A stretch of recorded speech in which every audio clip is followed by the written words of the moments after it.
प्यारे बच्चों, welcome to my channel Navneet reasoning academy. मेरा नाम है नवनीत शर्मा, मैं आपका रीजनिंग गुरु हूं। और अगर मैं मेरी बात करूं तो मैं एक एसएससी सिलेक्टेड कैंडिडेट हूं और मैंने एज अ सब इंस्पेक्टर 6 साल अपने दिए हैं सीआईएसएफ में। और अब मैंने अपना एक यूट्यूब चैनल स्टार्ट किया है जिसके थ्रू मैं आप लोगों को रीजनिंग पढ़ा रहा हूँ। और हम इसके अंदर पूरा का पूरा रीजनिंग कवर करेंगे। हमारी पहली सीरीज हमने स्टार्ट करी वो है बेसिक टू एडवांस सीरीज। अगर हम बेसिक टू एडवांस सीरीज हम क्या कवर करने वाले हैं प्यारा, जो बेसिक टू एडवांस सीरीज की अगर हम बात करें, जो हम पूरी रीजनिंग की लेकर चल रहे हैं, ये पर्टिकुलर किसी एग्जाम को लेकर डेडिकेटेड तो नहीं है, क्योंकि इसमें हम शुरू करने वाले रीजनिंग जो बेसिक लेवल से एडवांस लेवल तक जाएंगे। यानी जो बच्चे एसएससी की तैयारी कर रहे हो, चाहे बैंक एग्जाम की तैयारी कर रहे हो, चाहे रेलवे की कर रहे हो, चाहे किसी स्टेट गवर्नमेंट के एग्जाम की तरह कर रहे हो, या फिर कोई भी कॉम्पिटिटिव एग्जाम हो, उसका जिसके अंदर रीजनिंग सिलेबस में है, तो इस बेसिक टू एडवांस सीरीज के बाहर नहीं जाने वाला, क्योंकि हम इसमें जीरो लेवल से शुरू कर एकदम हीरो लेवल तक, टॉप लेवल तक रीजनिंग को पढ़ेंगे। चलिए, और इस सीरीज के अंदर सबसे पहले जो हम चैप्टर पढ़ने वाले हैं, हमारा फेवरेट चैप्टर, मेरा तो फेवरेट है और मेरे से पढ़ने के बाद मैं उम्मीद करता हूं चैप्टर आप लोगों का भी फेवरेट होने वाला है। चैप्टर का नाम है सिलोगिज्म, जिसको हम प्यार से स्लॉग भी कहते हैं। इसको हिंदी में न्याय निगमन या न्याय वाक्य भी कहा जाता है। न्याय वाक्य, न्याय क्या है, पढ़ेंगे तब आपको पता चलेगा। यहाँ पर न्याय शब्द का क्यों यूज किया है। देखो बच्चों, इसके अंदर अगर हम वेटेज की बात करें, अगर हम बात करें बैंक एग्जाम की, तो बैंक एग्जाम में तो फिक्स है आईबीपीएस के अंदर 5 क्वेश्चन स्लॉग से पूछे जाएंगे। अगर बात करें एसएससी की या अदर कॉम्पिटिटिव एग्जाम की, तो मान के चलिए वहां पर 2 क्वेश्चन आप लोगों से मिनिमम पूछे जाते हैं, चाहे वो एसएससी का एग्जाम हुआ, चाहे रेलवे का एग्जाम हुआ, चाहे वो कोई भी कॉम्पिटिटिव एग्जाम हुआ। अब इस सिलोगिज्म की बात करें तो इसमें क्वेश्चन बनते कैसे हैं, क्वेश्चन आते कैसे हैं, जरा ध्यान से समझिए। स्लोग्स के अंदर फिक्स है, आपके कुछ स्टेटमेंट यानी कुछ कथन दिए जाते हैं। क्या दिए जाते हैं? कथन या स्टेटमेंट, और दिए जाते हैं साथ में निष्कर्ष यानी कि कंक्लूजन। यानी आपको कथन और निष्कर्ष दिए जाते हैं। कथन कितने दिए जाएंगे, निष्कर्ष कितने दिए जाएंगे, कोई भी फिक्स नहीं है। यानी नंबर ऑफ स्टेटमेंट कितने भी हो सकते हैं, नंबर ऑफ कंक्लूजन कितने भी हो सकते हैं। ठीक है बात। अब इसमें एक बात आपको मान के चलनी, इसमें कोई कंफ्यूजन नहीं होना चाहिए कि जो आपके क्वेश्चन में स्टेटमेंट दिए गए हैं वो एकदम सही है, सत्य है, क्योंकि वहां पर क्वेश्चन के ऊपर लिखा हुआ होता है कि दिए गए कथनों को सत्य मानते हुए उसी आधार पर ये बताइए कि निम्न में से कौन सा निष्कर्ष सही है। अब कथन में कुछ भी लिखा हो सकता है। कुछ कुत्ते बिल्लियां हैं, कुछ जंगल पेड़ हैं, कुछ पेड़ पहाड़ हैं, सभी पहाड़ पर्वत हैं, उसमें किसी भी प्रकार का स्टेटमेंट आप लोगों को दिया हुआ हो सकता है। आप लोगों को सही मानना है, उसमें अपना कोई लॉजिक नहीं लगाना है, और उन स्टेटमेंट को सही मानते हुए फिर आपको बताना है कि कौन सा कंक्लूजन सही होगा। अब हम इस चैप्टर को शुरू करते हैं। देखो, इस चैप्टर को पढ़ने के लिए बेसिकली आपको आने चाहिए वेन डायग्राम। क्या आने चाहिए? Venn diagram. यानी हम क्या करेंगे, हम इसके स्टेटमेंट को देखते हुए वेन डायग्राम ड्रॉ करेंगे, और उस वेन डायग्राम के बाद हम उन कंक्लूजन को बताएंगे कि कौन सा कंक्लूजन सही है और कौन सा कंक्लूजन गलत है। सिलोगिज्म के क्वेश्चन में दिए जाते हैं आपको कथन और निष्कर्ष। अब कथनों के थ्रू आपको क्या करना होता है, वेन डायग्राम बनाना होता है, और उस वेन डायग्राम के थ्रू आपको उन कंक्लूजन को सही या गलत बताना होता है। यानी वेन डायग्राम को देखते हुए आपको उस क्वेश्चन को सॉल्व करना है। वैसे तो स्लॉग्स को क्वेश्चन को सॉल्व करने की कई टीचर्स ने कई सारी अलग अलग ट्रिक्स बता रखी है। मैं भी वो ट्रिक्स जानता हूँ, 150 वाली वेन डायग्राम। लेकिन अगर सबसे मेन और सबसे अच्छी ट्रिक हो ये तो वेन डायग्राम ट्रिक, जो बिल्कुल बेसिक ट्रिक है, बिल्कुल बात करें तो बिल्कुल वही एकदम सही ट्रिक, उससे कोई भी क्वेश्चन गलत होने के चांसेस नहीं है। बाकी कोई भी ट्रिक हो, इससे अगर हम पॉसिबिलिटी वाले क्वेश्चन करने जाएंगे कोई से भी, तो उससे गलत होने के चांसेस बन जाता है। इसलिए हम सीखेंगे उसी मेथड से जिससे हमारा कोई भी क्वेश्चन गलत ना हो, यानी कि वेन डायग्राम मेथड से। अब बात करते हैं इसमें होता क्या है। देखो, इसमें आपको दिए जाते हैं स्टेटमेंट। क्या दिए जाते हैं? स्टेटमेंट। और दिए जाते हैं आपको कंक्लूजन्स। नंबर ऑफ स्टेटमेंट आपके कितने भी हो सकते हैं, नंबर ऑफ कंक्लूजन आपके कितने भी हो सकते हैं, उसमें कोई निर्धारण नहीं है कि कितने स्टेटमेंट आएंगे और कितने कंक्लूजन आप लोगों को दिए जाएंगे। अच्छा, अब इसके अंदर क्या करना है, स्टेटमेंट को देखते हुए आपको क्या बनाना है, वेन डायग्राम बनाना है। क्या बनाना है? Venn diagram. अब आप कहेंगे वेन डायग्राम कैसे बना है? बच्चों, वैसे तो वेन डायग्राम रीजनिंग में अपना एक अलग टॉपिक, अपना एक अलग स्थायित्व रखता है, लेकिन आपको स्लॉग्स के लिए कितना वेन डायग्राम आना चाहिए वो एक बहुत ही बेसिक लेवल है, जो आप अभी इसी लेक्चर में समझ जाएंगे। इसलिए आपको इसके लिए पहले वेन डायग्राम पढ़ने की जरूरत नहीं है। हम पढ़ाएंगे आपको वेन डायग्राम, पूरा डीप लेवल तक पढ़ाएंगे, लेकिन फिलहाल स्लॉग्स पढ़ने के लिए आपको कितना वेन डायग्राम रिक्वायर्ड है वो आप अभी 5 मिनट के अंदर आप सीख चुके होंगे। देखो, अब अगर स्टेटमेंट की बात करें तो बेसिकली बात करें तो चार ही प्रकार के स्टेटमेंट होते हैं। वैसे दो है स्टेटमेंट, या तो पॉजिटिव स्टेटमेंट या नेगेटिव स्टेटमेंट। पॉजिटिव स्टेटमेंट दो ही स्टेटमेंट हो सकते हैं और नेगेटिव भी दो ही स्टेटमेंट हो सकते हैं। कौन कौन से देखिए ध्यान से। एक हो सकता है पहला टाइप, सभी ए बी है, सभी ए बी है, एक आपका ये हो सकता है। और दूसरा क्या हो सकता है, कुछ ए बी है। ये दो ही पॉजिटिव स्टेटमेंट होंगे आपका, इसके अलावा कोई तीसरा स्टेटमेंट नहीं होता। अब यहां ए और बी की जगह कुत्ते बिल्ली लिख दे, भेड़ भालू लिख दे, जंगल पहाड़ लिख दे, कुछ भी लिख दे, लेकिन हमने ले लिया ए और बी। इस ए और बी की जगह आपसे कोई सी भी एंटिटी, कोई भी एलिमेंट लिया जा सकता है। चलिए, अब सभी ए बी, अगर आपको इन दोनों का वेन डायग्राम बनाना आता है तो फिर आप पूरा स्लॉक सीख जाएंगे। इतना ही आना चाहिए आपको, उससे ज्यादा कुछ भी आने की जरूरत नहीं है। अब देखो, सभी ए बी है, कैसे बनाएंगे। ये सभी के सभी ए क्या है, बी है, यानी सारे के सारे ए किसके अंदर आएंगे, बी के अंदर। ये सारे ए किसके अंदर आएंगे, बी के अंदर। ये हमारा हो गया सभी ए बी है, सारे ए किस में आने चाहिए, बी में आने चाहिए। दूसरा, कुछ ए बी है, इसका वेन डायग्राम कैसे बनाएंगे, ये तो हो गया हमारा ए, और कुछ ए किसके अंदर आ जाएंगे, बी के अंदर। इतना आपको आना चाहिए। अब नेगेटिव स्टेटमेंट की बात करो तो नेगेटिव में भी दो ही प्रकार के आएंगे, कोई ए बी नहीं है या कुछ ए बी नहीं है। इसका वेन डायग्राम मैं आपको अभी नहीं सिखाने वाला। जब हम नेगेटिव वाले स्टेटमेंट पढ़ेंगे और नेगेटिव वाले रूल्स पढ़ेंगे, अपना एक अलग ही फॉर्मेट है, उसको बहुत ध्यान से पढ़ना है, क्योंकि वहां पर बैंक एग्जाम में तो बहुत ही कंफ्यूज करते हैं। उसको हम जब पढ़ेंगे तब समझेंगे। फिलहाल हम पॉजिटिव स्टेटमेंट की बात कर रहे हैं, तो दो ही प्रकार के स्टेटमेंट है, सभी ए बी है और कुछ ए बी है।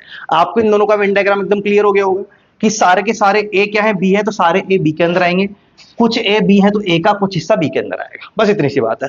अब इन दोनों स्टेटमेंट से मान लो ये एक क्वेश्चन है आपका और ये आपका दूसरा क्वेश्चन है। इस स्टेटमेंट से कौन कौन से कंक्लूजन आ सकते हैं और कौन से सही हो सकते हैं, कौन से गलत हो सकते हैं, आप ही जवाब दीजिएगा। जैसे मान लो मैंने कंक्लूजन लिखा पहला, सभी, ये निष्कर्ष है, ये आपका स्टेटमेंट है, ये आपका निष्कर्ष है, सभी बी ए हैं, ये आपका कंक्लूजन है। तो क्या बताइए, सभी बी ए है, ये एक सही निष्कर्ष है इस वेन डायग्राम को देखते हुए। ये आपका स्टेटमेंट, ये आपका क्वेश्चन है पूरा, ये आपका एक स्टेटमेंट दिया है और अब आपके कंक्लूजन में बताया जा रहा हूं, आपको देख के बताना है कि कौन सा कंक्लूजन सही होगा और कौन सा गलत होगा। बोला है कि सभी बी ए हैं, बताइए क्या सारे बी ए हैं, क्या सारे के सारे बी ए के अंदर आते हैं, क्या सारे बी ए के अंदर आते हैं, नहीं सर, ये वाला बी तो ए के अंदर नहीं आता, ये वाला बी ए के अंदर नहीं आता, ये वाला बी ए के अंदर नहीं आता, केवल इतने जो बी है वो ए के अंदर आते हैं, यानी ये वाला बी ए के अंदर आता है, यानी हम ये कह सकते हैं कि सभी बी ए है। ये बात तो गलत है, तो ये तो कंक्लूजन हमारा क्या हो जाएगा, गलत। ऐसे ही बात करें हम सेकंड कंक्लूजन की, कुछ बी ए है, कुछ बी ए है। अब बताइए ये कंक्लूजन सही है कि गलत है। कुछ बी ए है, इसका मतलब क्या बी का कुछ हिस्सा ए के अंदर आता है, ये हमारा पूरा बी, ये वाला बी तो ए नहीं है, लेकिन ये वाला बी तो ए है, यानी बी का कुछ हिस्सा किसके अंदर आ रहा है, ए के अंदर, यानी कुछ बी ए है, बिल्कुल एकदम सही है। तो ये कंक्लूजन हमारा क्या हो जाएगा, सही। अब बात करें हम तीसरे कंक्लूजन की, इसी के लिए बात कर रहे हैं अभी, ठीक है। बताइए, कुछ ए बी है, ये बच्चों को थोड़ा कंफ्यूज कर सकता है, ध्यान से समझिए। कुछ ए बी है, अब बताइए ये जो ए है, ये सारा का सारा ए किसके अंदर आता है, बी के अंदर। जब सारे के सारे ए ही बी हैं तो कुछ तो अपने आप भी होंगे। अगर मैं कह दूं आप लोगों से कि आप सभी विद्वान हैं, वैसे तो ठीक है बात मान लो, मैंने कहा ना स्टेटमेंट तो कुछ भी हो सकता है, कुत्ते भालू हो सकते हैं, घोड़े गधे हो सकते हैं, तो आप सब विद्वान भी हो ही सकते हो।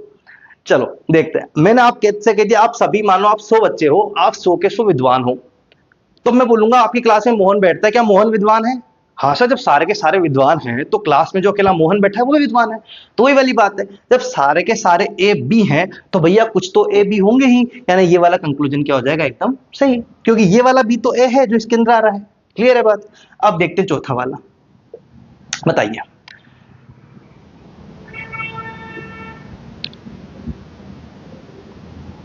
सभी ए बी है, सभी ए बी है, क्या सारे ए बी हैं क्या। अच्छा एक बात और बता दूं, अगर जो स्टेटमेंट क्या था, सभी ए बी है, अगर सेम स्टेटमेंट ही कंक्लूजन के अंदर आ जाए तो वो तो चेक करने की जरूरत ही नहीं है, क्योंकि उसने खुद नहीं बोला है। जब स्टेटमेंट को आपको सत्य मानते हुए आपको कंक्लूजन्स बताने हैं, तो अगर जो दिया हुआ स्टेटमेंट वही अगर एज इट इज कंक्लूजन में आ जाए तो वो तो चेक करने की जरूरत ही नहीं है, वो तो सत्य ही होगा, ऐसा ही तो उसने लिखा है। ठीक है बात। तो इसमें भले कितने आप इस वेन डायग्राम से कुछ भी पूछ ले, आप आराम से इसका आंसर दे सकते हैं। अगर वो आप लोगों से ये पूछ ले, बताइए सभी बी ए है पूछ लिया हमने, कुछ बी ए है पूछ लिया, कुछ ए बी, सभी पूछ लिया, इसके अलावा और कुछ इसके अंदर पूछ नहीं सकता। अब बात करेंगे हम इस वाले वेन डायग्राम की, ठीक है। ये हमारा स्टेटमेंट है कुछ ए बी है।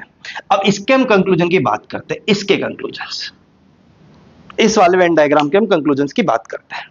तो पहले इन वालों को हटा देते हैं।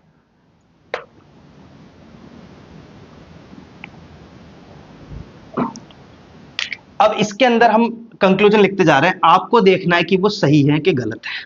पहला कंक्लूजन, कुछ बी ए है। अब बताइए आप, ये बोल रहा है कुछ बी ए है, ये सही है या गलत है? अब देखिए, क्या बी का कुछ हिस्सा ए के अंदर आता है क्या?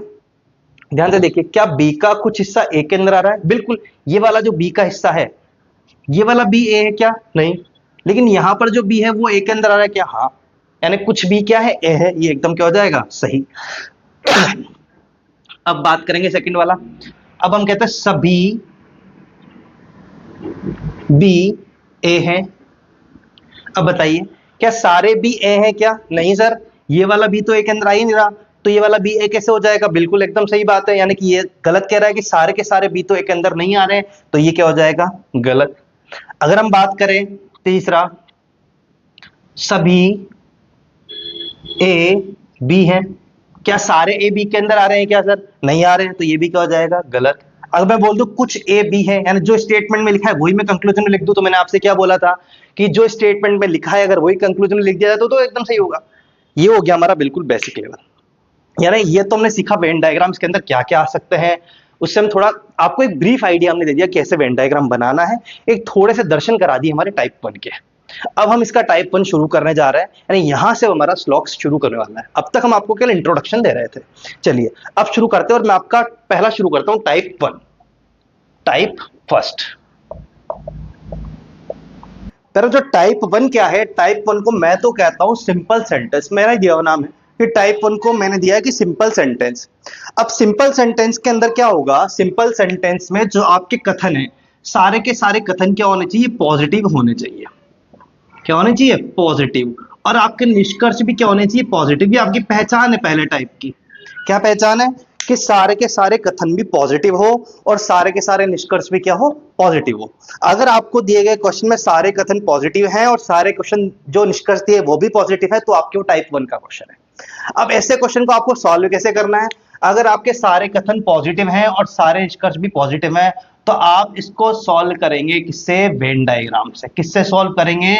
वेन डायग्राम से सॉल्व करेंगे। यानी वेन डायग्राम ने कोई भी रूल नहीं, कोई भी नियम नहीं, बस वेन डायग्राम ने जिस बात को सही बोल दिया वो बात सही, और जिस बात को गलत बोल दिया उस बात को गलत। यानी आपको कोई भी सोचने की जरूरत नहीं है। वेन डायग्राम आपने बना लिया तो आपने क्वेश्चन सॉल्व कर दिया। और वेन डायग्राम तो मैंने आपको बता ही दिया था, दो ही चीज पूछेगा, सभी ए बी है, कुछ बी सी है, मतलब सभी और कुछ, बस। इसके अलावा कुछ वेन डायग्राम में होता ही नहीं है। तो चलो अब इसी का हम पहला क्वेश्चन सॉल्व करने जा रहे हैं। हमारा क्वेश्चन नंबर 1 टाइप 1 का क्वेश्चन क्या है? सभी ए बी हैं। तो पहले तो हम क्या बनाएंगे? सभी ए क्या है? बी।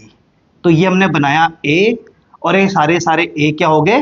बी। चलो अब आप मुझसे पूछते होंगे, अपनी किताबों के अंदर भी देखा होगा, आप मुझसे पूछेंगे भी सही, आपके दिमाग में डाउट भी आएगा, सर आप इस ए को बीच में क्यों नहीं लेते हो, या कोने पे क्यों लेते हो? सारे ए यहाँ बी के अंदर है तो ए को बीच में भी तो ले सकते हो। तो इसका एक कारण है। वैसे 99% लोग ऐसा करते नहीं है, लेकिन मैं किसी रीजन से करता हूं। जब आपको मैं पॉसिबिलिटी वाले क्वेश्चन पढ़ाऊंगा, संभावना वाले क्वेश्चन, तब आपको मैं मतलब समझाऊंगा। क्योंकि एक प्रकार का क्वेश्चन ऐसा भी होता है जो अगर मैं इसको बीच में बना दूं तो फिर वो गलत हो जाता है। तो आपको भी आदत ऐसी रखनी है, सभी ए भी है तो आपको ऐसे बॉर्डर से बनाते हुए चलना है। इसका पीछे कारण, आपको क्या कारण क्या है, आपको आगे वाली क्लासेस में पता चलेगा। चलिए हम आपको केवल श्लोक ऐसे नहीं पढ़ाने वाले कि आपके एग्जाम में सारे क्वेश्चन सही हो जाए, आप रट लो और क्वेश्चन सही हो जाए। हम श्लोक आपके जहन में उतार देंगे श्लोक्स को, है ना। आपको नींद में भी श्लोक्स भूलेंगे नहीं, पूरा बिल्कुल एकदम कॉन्सेप्ट पर। आखिर ऐसा है तो क्यों है, आपको हर क्यों का जवाब आना चाहिए। अगर आपको क्यों का जवाब नहीं आता, बस आपने रट लिया, तो फिर रटने का फायदा नहीं है। आपको हर क्यों का जवाब पता होना चाहिए। आखिर ऐसा हुआ, सर ने ऐसा बोला तो क्यों बोला, इसके पीछे कारण क्या होंगे। आप अपने जो भी ओपिनियन, अगर आपके दिमाग में कोई भी क्यों आता है क्यों, किसी भी तरह का क्वेश्चन आता है तो आप कमेंट में बताइए, मैं अगले लेक्चर में आपको जरूर बताऊंगा उस क्यों के पीछे कारण क्या है।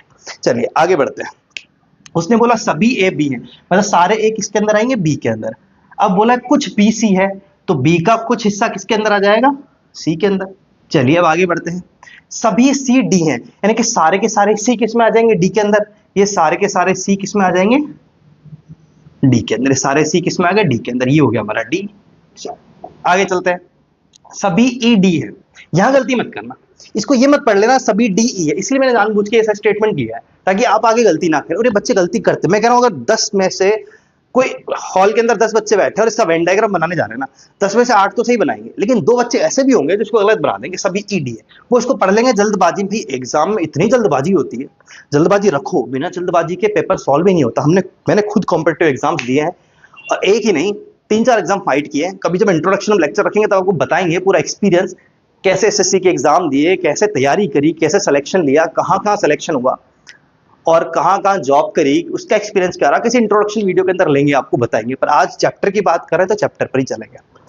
तो एग्जाम के अंदर प्रेशर इतना होता है कि इसको ई डी को डी पढ़, तो आप इसको गलती नहीं करना। उसमें मतलब सभी ई डी हैं, मतलब सारे के सारे ई किसके अंदर आएंगे, डी के अंदर। तो यहाँ मैंने आपको बताया था अभी पहले, आपको ऐसा नहीं करना है ई को जबरदस्ती इसका संबंध सी के साथ बना देना है, ऐसे नाजायज संबंध बिल्कुल क्रिएट नहीं करना है, आपको बिल्कुल जायज संबंध बनाने, जैसा बोला गया वैसा का वैसा ही करना है। मैं बोला सभी ई डी है तो सारे ई डी के अंदर बनाने, ई का अनावश्यक संबंध डी के सी के साथ क्रिएट नहीं करना है।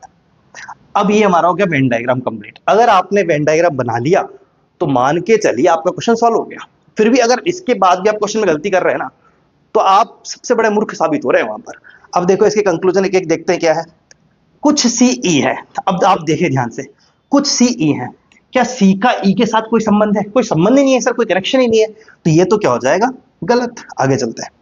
कुछ डी ई है, क्या डी का कुछ हिस्सा ई के अंदर आता है। अब देखो ये रहा डी, ये पूरा का पूरा डी है, क्या डी का कुछ हिस्सा ई के अंदर आ रहा है, बिल्कुल सर। ये वाला डी तो ई नहीं है, पर ये जो डी यहां पर है वो तो ई के अंदर आ रहा है ना, यानी डी का कुछ हिस्सा ई के अंदर आ रहा है, यानी कुछ डी ई है, ये बात सत्य है।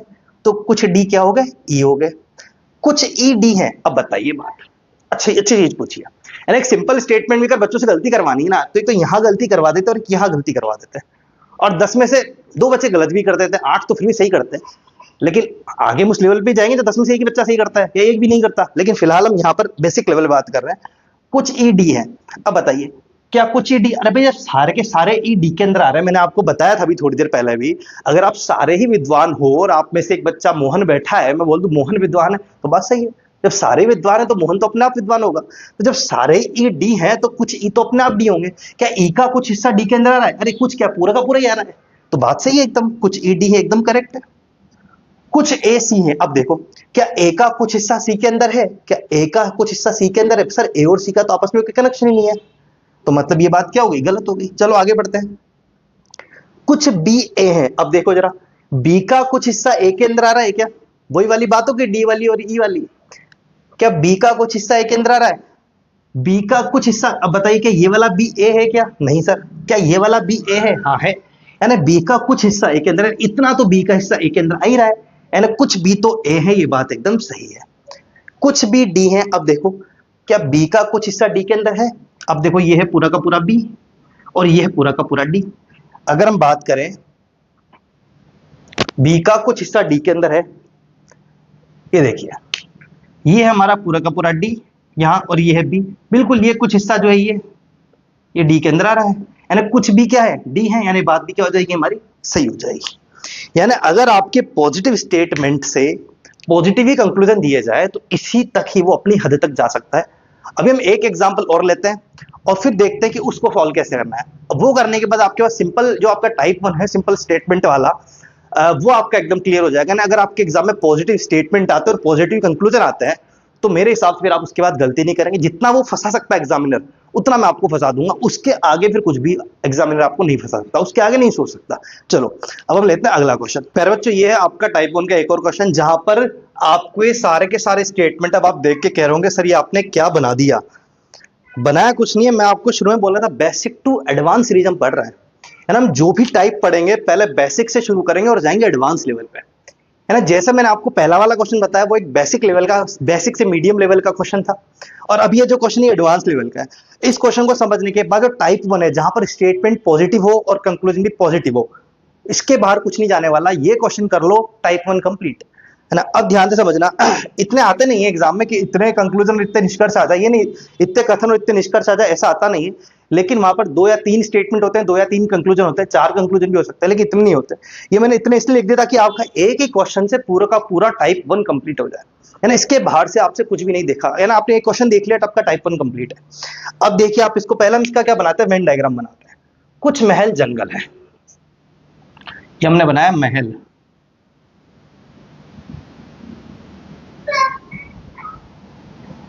ये हमारे क्या हो गए महल।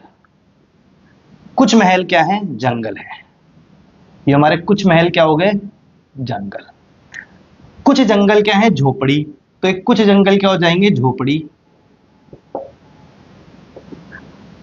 चलिए कुछ जंगल झोपड़ी। अब सभी झोपड़ी इमारतें हैं, सारी की सारी झोपड़ी क्या है, इमारत, यानी सारी झोपड़ी किसके अंदर आ जाएगी, इमारत के अंदर, यानी ये क्या हो गई, इमारत। आगे चलते हैं। सभी महल पत्थर है, सारे के सारे महल क्या है, पत्थर, यानी सारे महल किस में आ जाएंगे, पत्थर में, यानी सारे महल किसके अंदर आ जाएंगे, पत्थर के अंदर।